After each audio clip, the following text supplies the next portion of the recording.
Greetings, everyone! In this next unit, we're going to explore radicals and rational exponents. We are first going to review some of the skills that you've learned in the past. So as we look through these rules, this is a refresher. None of this is new. These are all rules that you have learned before. To get going, make sure you have the handout for your foldable.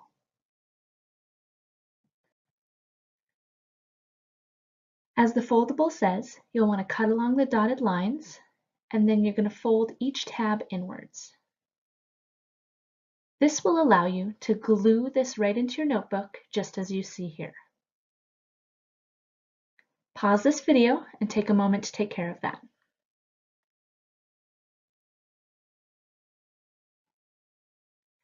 As we talk about some terminology throughout this review, make note that the x value is considered your base. And of course, the exponent is the raised power.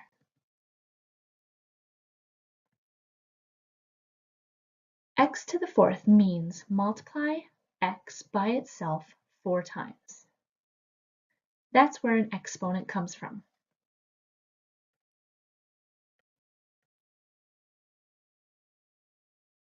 When multiplying things with the same base, we want to add the exponents. So for example, if I have x squared times x cubed, that would give me x to the fifth.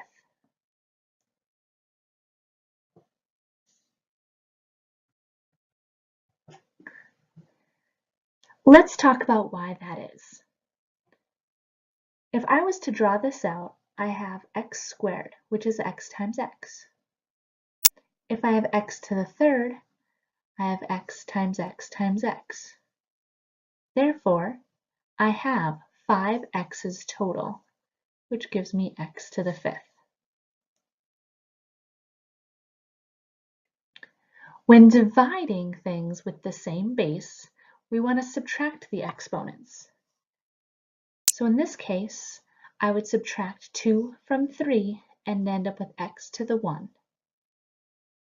You want to take your exponent and put it where the larger value is. So the 3 was larger, so the 1 stays on top. You could write this over 1, but you really don't need to. Let's talk about why that is.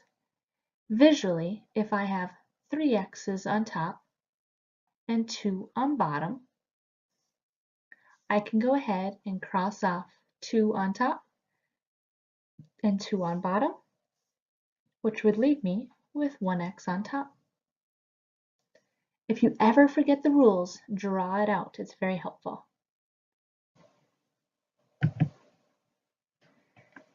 Another rule is that any base raised to the 0 power equals 1.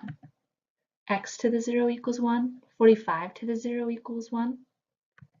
Let's explore why.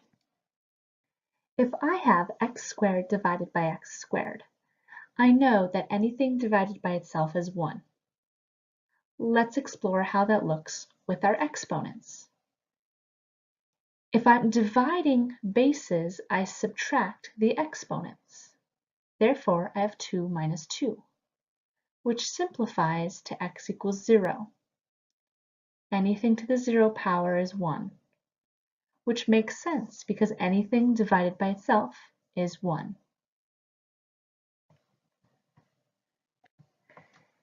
To make a negative exponent positive, you want to move it to the other side of the fraction bar.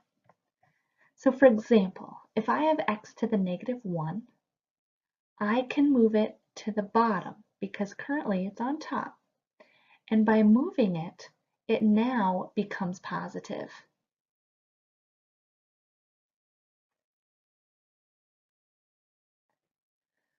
When raising a power to another power, you want to distribute the exponents to everything and multiply the exponents together. So for example, I want to distribute this cubed to everything in the parentheses, which means I have 2 cubed and x to the 6th power. You want to multiply the 2 times the 3. You then want to simplify.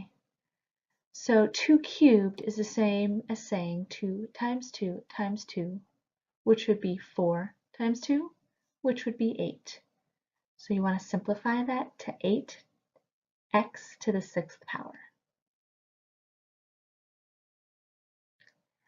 When raising a fraction to a power, you want to distribute the exponents again and multiply the exponents together. For example, I'm going to distribute the 2 to every piece of this fraction. I end up with 4 to the 2, or excuse me, to the 2nd power, x to the 4th power over y to the 6th power. We're going to multiply that 3 and that 2. If I simplify that down, 4 squared is 16, x remains to the 4th power, and y remains to the 6th power. Let's take a look at a more involved example. Let's start off with our parentheses first, which means I need to distribute this 2 to every single piece of the fraction. So I have a 4 squared, x to the, I've got a negative 2 power times a positive 2 power, which is negative 4. A y to the 0 times 2, so that'll stay to the 0. Y cubed times the 2nd power becomes y to the 6th. And x to the 4th to the 2nd power gives me x to the 8th. Let's take another step and simplify. 4 squared would give me 16. The next step I notice is that I have an x to the negative 4th. So I'm going to move that to the bottom to make it positive. Next, I have a y to the 0 power. Anything to the 0 power is 1. Let's go to the bottom. Y to the 6th, I'm going to leave that where it is in the bottom, and x to the 8th, which is positive, so I'm going to leave it where it is. One last step to simplify. Our numerator remains the same, but you'll notice I have 2 x's on the bottom, x to the 4th and x to the 8th. Remember, if you're multiplying the bases, you add the exponents. So if I have a 4 plus an 8, I end up with x to the 12th. Make sure you take your time with these steps so you don't get lost on something very simple. It's worth it.